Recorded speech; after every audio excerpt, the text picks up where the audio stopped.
একটাই করতেছো, এই জন্য একটু কি করো, লাইটিং করো, একটু ফাইটিং করো, একটু বিভিন্ন কিছু করো। এইভাবে আমাদের এই বিদেশের কষ্টে কামানো এই আমানতগুলো, এই টাকাগুলো তারা কি করে, বিপদে নষ্ট করে।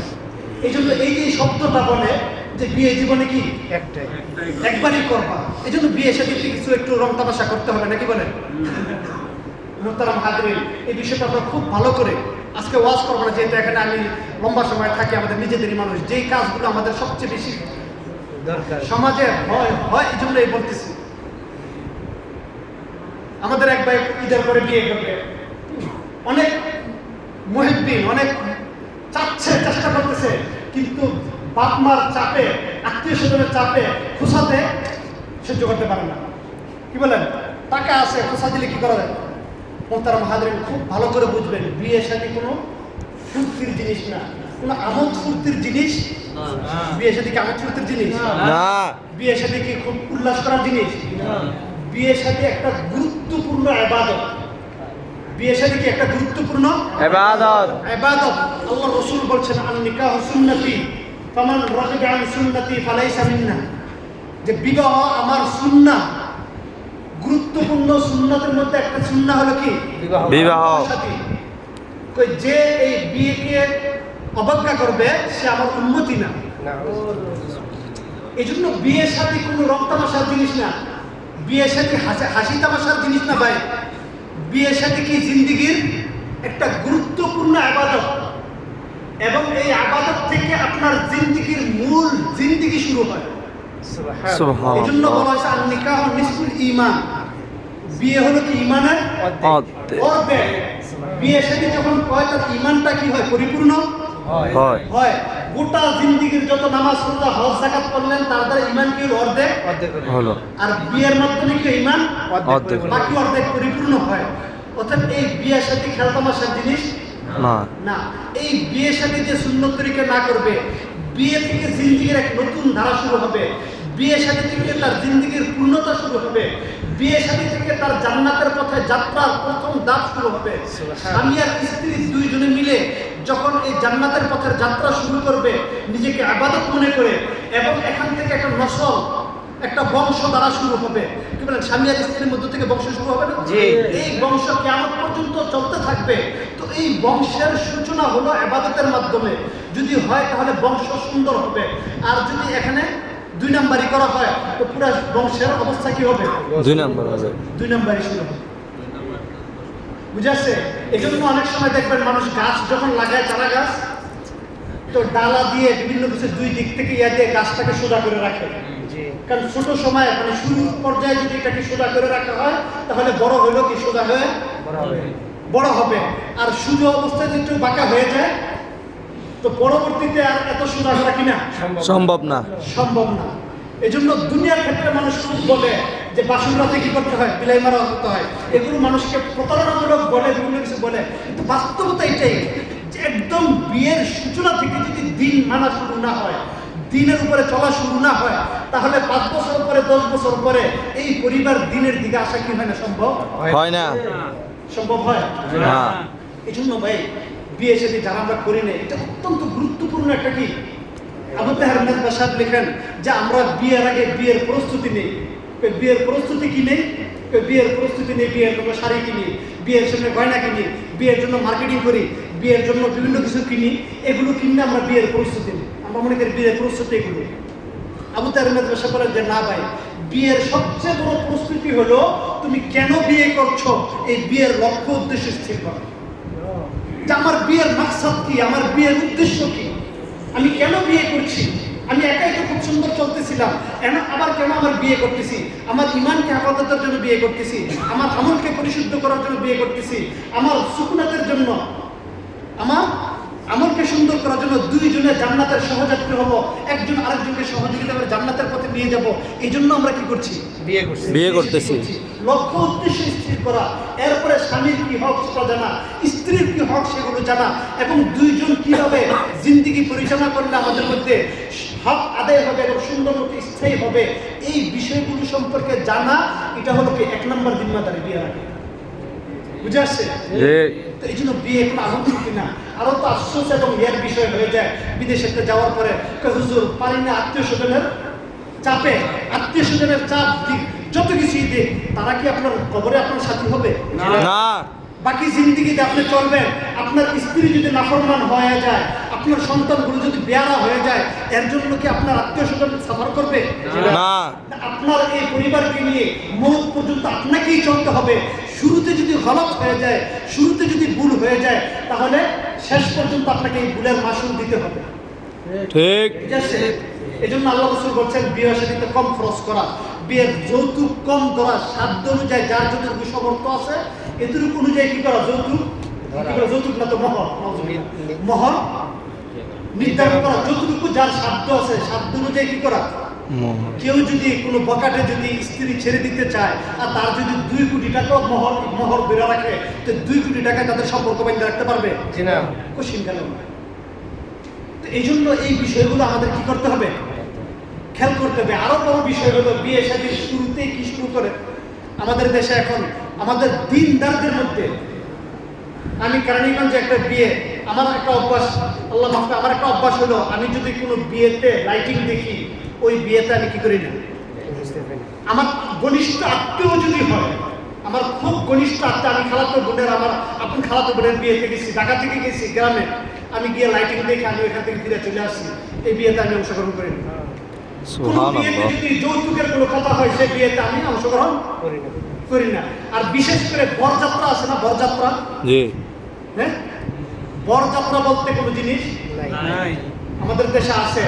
মেয়ের বাবা এই মেয়েটাকে কত বড় জুলুম চিন্তা করেন, একটা মেয়ের বাবা তার মেয়েটাকে 18 বছর 17 বছর 16 বছর লালন পালন করছে, ফ্রি তাকে পড়াইছে, পড়াশোনা করাইছে, তার পিছনে কি পরিমাণ খরচ করছে, অনেক টাকা খরচ হয়েছে না? জি।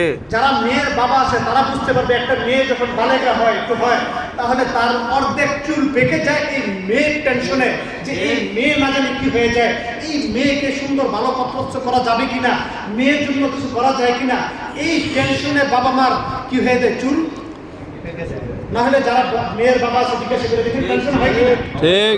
এত প্রেশান, এত টেনশন করে আপনার জন্য এত সুন্দর করে একটা মেয়েকে তৈরি করে দিলেন, আর আপনি কত বড় নাফরমান, কত বড় মানে কি বলে না, শুধু এই মেয়েটাকে আপনি নিয়ে আসবেন, আবার ওই মেয়ের বাবার উপরে 200 লোক খাওয়াইতে হবে, 300 লোক খাওয়াইতে হবে, এই 200 300 লোক 50 জন লোক খাওয়ানোর এই যে একটা জিম্মাদারি, এই যে একটা চাপাই দিলেন, এটা সরাসর জুলুম।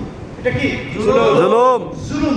এবং অনেক সময় মেয়ের বাবারা বাধ্য হয়ে কষ্ট করে সুদে টাকা উঠে ধার করে এরপরে কি খাওয়ার আয়োজন করে। যদি এরকম হয়, আমরা বলি ওলামায়ে কেরামের পক্ষ থেকে আমরা বলি এটা সম্পূর্ণ কি হারাম, এটা সম্পূর্ণ হারাম। ওই ছেলের জন্য মেয়ের বাবার উপরে খাওয়ান চাপাই দেওয়া, বরযাত্রী যাওয়া, এটা সম্পূর্ণ কি হারাম। সুন্নত পদ্ধতিতে ছেলে তার মাকে মেয়ের বাবাকে ভাইকে বলবে যে ভাই আপনারা একটা গ্রুপ করে মেয়েকে সব আমাদের বাসায় নিয়ে আসেন, ছেলের বাসায় বিয়ে শাদীর আয়োজন হবে, ছেলের বাসায় কি বিয়ের আয়োজন হবে। এটা হলো কি সুন্নত, এটা হলো কি সুন্নাত। কিন্তু এখন বর্তমান সময়ে আমাদের সমাজে এটাকে অপমান মনে করা হয়। এটা আমাদের সমাজে কি মনে করা হয়? অপমান। মেয়ের বাবা তার মেয়েকে ছেলের বাড়িতে নিয়ে আসবে, এটা অপমান বোধ করা হয়। এই জন্য আমরা বলি এই অপমানিত হওয়ার দরকার নাই। ছেলে এবং ছেলের বাবা বা চাচা 2 থেকে 4 জন, সর্বোচ্চ 3-4 জন, যে এটা মেয়ের বাবার উপরে কি হবে না, প্রেশার পড়বে না। এরকম 3-4 জন ব্যক্তি যাবে মেয়ের বাড়িতে, বিয়ে শাদী হইলো, বিয়ে শাদী হয়ে মেয়েকে কি করবে, সুন্দর করে ইজ্জতের সাথে সম্মানের সাথে ছেলের বাড়িতে নিয়ে আসবে।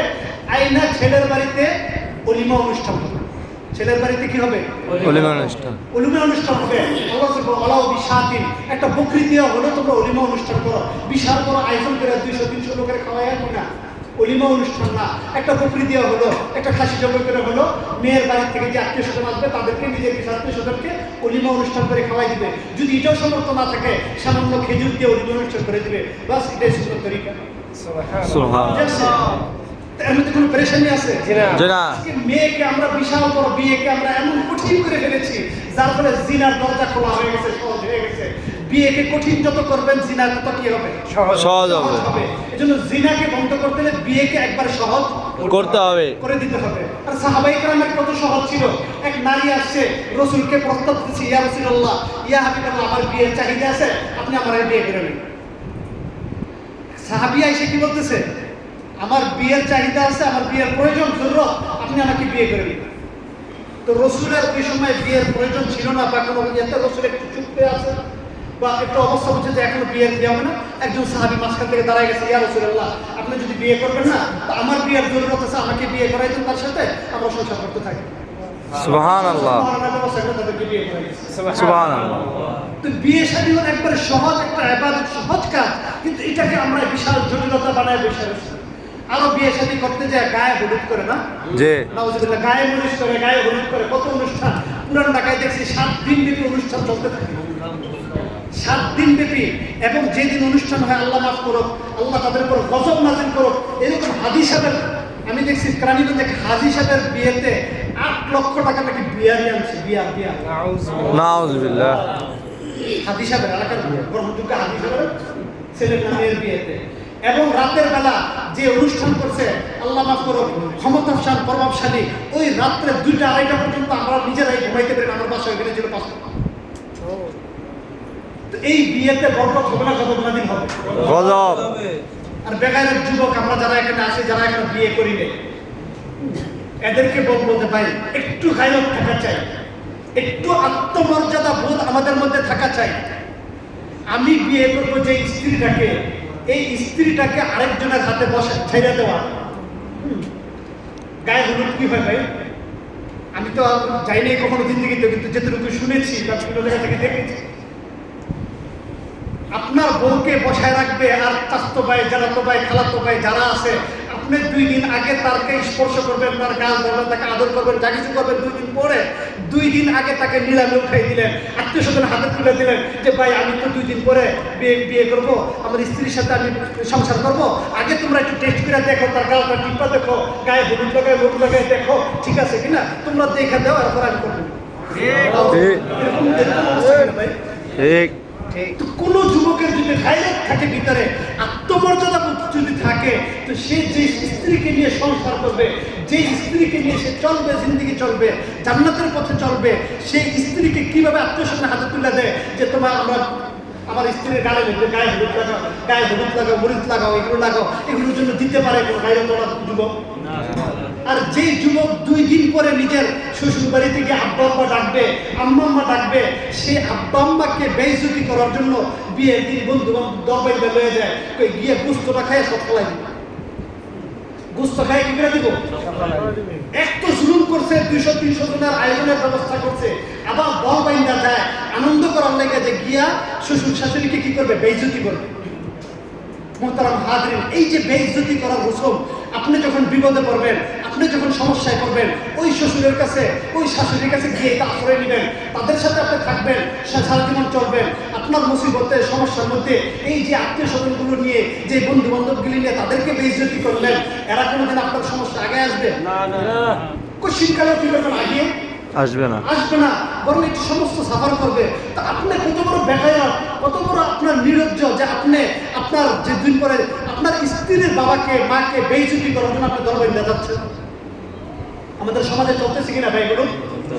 এই জন্য এগুলো আমরা আমাদের সাধ্য অনুযায়ী যতটুকু পারি আমরা করবো, বন্ধ করবো, পার্বত্য